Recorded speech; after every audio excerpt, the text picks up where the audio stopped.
گھر سے آ رہا تھا تو میرے دماغ میں ایک بات گھوم رہی تھی جو آج سے تقریباً 18 سال پہلے کی ہے. اور مجھے یاد ہے کہ میں پہلی دفعہ اللہ کے راستے میں نکلا. لمبے لمبے میرے بال تھے, جینز ٹی شرٹ میں نے پہنی ہوئی تھی. مسجد میں جا کے بیٹھا, اور اس وقت عشاء کے بعد کا ٹائم تھا. مسجد میں کوئی تھا نہیں, لوگ جا چکے تھے, اکا دکا لوگ تھے. تو ایسے میں نے قرآن پکڑا, قرآن پکڑ کے میں نے کھولا بڑے عرصے بعد. تو جن آیتوں پر میری نظر پڑی, قرآن کھولا تو 18واں پارہ کھل گیا,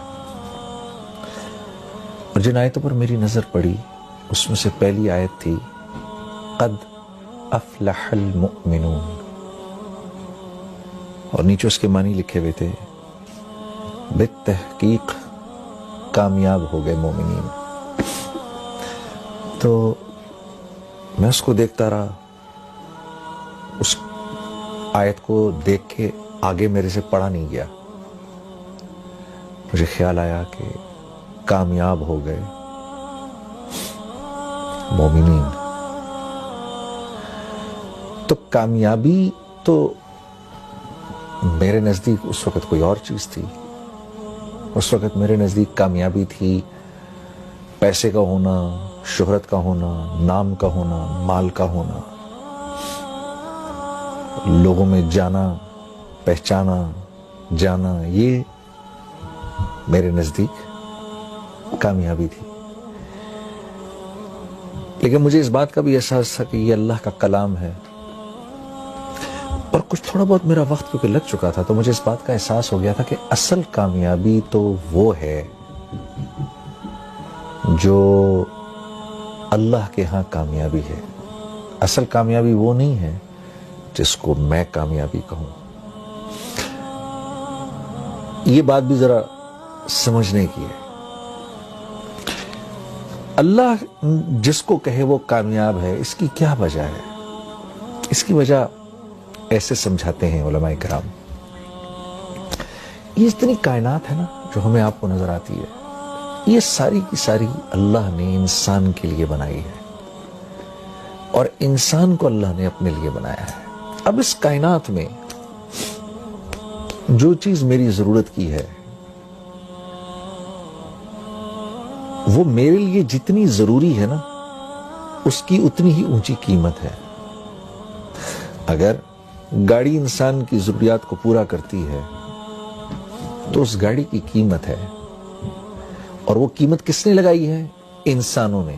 کیوں؟ کیونکہ گاڑی انسان کی ضروریات کو پورا کرنے کے لیے ہے. انسان گاڑی کے لیے نہیں بنایا گیا, گاڑی انسان کے لیے بنائی گئی ہے. تو یہ گاڑی جب تک اس کی ضروریات کو پورا کر رہی ہے اس وقت تک اس کی قیمت ہے. جس دن یہ انسان کی ضروریات کو پورا کرنا بند کر دے گی اور اس کی جگہ کوئی اور چیز اس سے بہتر ضرورت پورا کرے گی, تو یہ سڑک پہ چلنے والی تمام گاڑیاں لوہے کے بھاؤ بکیں گی, یہ اپنی قیمت چھوڑ دیں گی. کیوں؟ اب انسان کے ہیں ان کی کوئی قیمت نہیں. تو یہ جتنی کائنات ہے اس کی ہر چیز کو اللہ نے انسان کے لیے بنایا ہے. پھل, سبزیاں, یہ بہتے جھرنے, یہ دریا, یہ ہوائیں, یہ بدلتے موسم, یہ سب انسان کے لیے ہیں, اس کو سکھ پہنچانے کے لیے ہیں. اور اس کائنات میں جو کچھ ہے وہ جتنی انسان کی ضرورت کو پورا کر رہا ہے اتنا ہی قیمتی ہے, اور جو انسان کی ضرورت کو پورا نہیں کر رہا وہ اتنا ہی بے قیمت ہے. کیوں؟ کائنات انسان کے لیے بنی ہے. اسی طرح کیونکہ انسان اللہ کے لیے بنا ہے تو انسان کی قیمت بھی اللہ ہی لگاتے ہیں. انسان خود اپنی قیمت نہیں لگا سکتا. بڑے بڑے بادشاہ آئے, بڑے بڑے کر و فر کے ساتھ آئے. فرعون نے تو اپنے آپ کو آ کر کہا انا ربکم الاعلی، میں تو بہت بڑا رب ہوں، کہتا پھرے، کیونکہ اللہ کے ہاں بے قیمت ہے، تو دنیا سے تو مرنے سے پہلے ہی اللہ نے اس کو بے قیمت کر دیا، اور مارنے کے بعد اللہ نے اس کو پرزرو کر دیا، اور آنے والی نسلوں کے لیے عبرت کا نشان بنا دیا۔ کیوں؟ کیونکہ یہ اللہ کے ہاں بے قیمت تھا، اب یہ قیامت تک بے قیمت رہے گا۔ کوئی اپنے آپ کو کچھ بھی سمجھتا پھرے؟ جو اللہ کے ہاں قیمتی ہے وہ دراصل قیمتی ہے۔ کیوں؟ کیونکہ انسان بنا اللہ کے لیے ہے۔ وَمَا خَلَقْتُ الْجِنَّ وَالْإِنسَ إِلَّا لِيَعْبُدُونَ، ہم نے جن و انس کو بنایا ہی اس لیے ہے کہ یہ ہمارے بن کے رہیں۔ اللہ، جیسے ہم کہتے ہیں نا لا الہ الا اللہ، نہیں کوئی معبود سوائے اللہ کے، ہو ہی نہیں سکتا، بالکل اسی طریقے سے نہیں بنایا ہم نے جن و انس کو سوائے اس کے لیعبدون، کہ میری عبادت کریں، میرے بن کے رہیں۔ انسان بنا اللہ کے ہاں ہے، کہ اللہ کے لیے ہے، انسان اللہ کے لیے بنا ہے، اس لیے اس کی قیمت بھی اللہ ہی لگاتے ہیں۔ تو جب میں نے پڑھا نا قد افلح المؤمنون، کامیاب ہو گئے مومنین، تو مجھے تھوڑی دیر کے لیے لگا جنید تو اپنے آپ کو کتنا کامیاب سمجھتا ہے، اپنے آپ کو کتنا بڑا سٹار سمجھتا ہے، چیک تو کر، کیا تو واقعی ان کامیاب لوگوں میں سے ہے؟ کیا تو واقعی اتنا کامیاب ہے جتنا کامیاب تو اپنے آپ کو سمجھتا ہے؟ تو میں نے ان اگلی 10 آیتوں کو پڑھنا شروع کیا کہ یہ آیتیں کیا کہہ رہی ہیں۔ قد افلح المؤمنون، بالتحقیق مومنین کامیاب ہو گئے۔ اب یہ مومنین ہیں کون؟ یہ تو دیکھیں، تو ان کی پہلی صفت کیا ہے؟ الذین هم فی صلاتهم خاشعون، جب نماز میں کھڑے ہوتے ہیں، اللہ اکبر، جب نماز میں کھڑے ہوتے ہیں تو ساری کائنات کو بھول جاتے ہیں۔ جب کہتے ہیں نا اللہ اکبر، علماء کرام فرماتے ہیں جب ہم یوں کرتے ہیں نا اللہ اکبر، تو ہم دراصل پوری ہمارے کرنے کا مطلب یہ ہوتا ہے اللہ کا جتنا ما سوا ہے اب چلا جائے پیچھے، ہمارا اس سے فی الحال کوئی واسطہ نہیں، کیونکہ ہم بادشاہوں کے بادشاہ، ہم اپنے خالق، اپنے مالک، اپنے اس رب کے سامنے کھڑے ہونے لگے ہیں جو وحدہ لا شریک ہے، جو واحد ہی نہیں ہے، وہ احد ہے۔ واحد ایک کو کہتے ہیں، احد اس کو کہتے ہیں جو ایک بھی ہو اور جس جیسا دوسرا ہو ہی نہیں سکتا۔ اس لیے اللہ رب العزت نے ہمارے نبی صلی اللہ علیہ وسلم سے فرمایا، میرے نبی یہ آپ سے پوچھتے ہیں آپ کا رب کیا ہے، کون ہے؟ آپ فرمائیے قل هو اللہ احد۔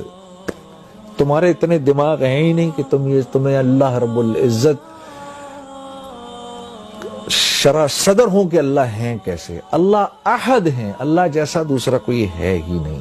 تو جب ہم یوں کرتے ہیں نا اللہ اکبر، تو ہم اس احد ذات کے سامنے جا کر کھڑے ہو گئے ہیں جس جیسا کوئی دوسرا ہے ہی نہیں۔ کیوں؟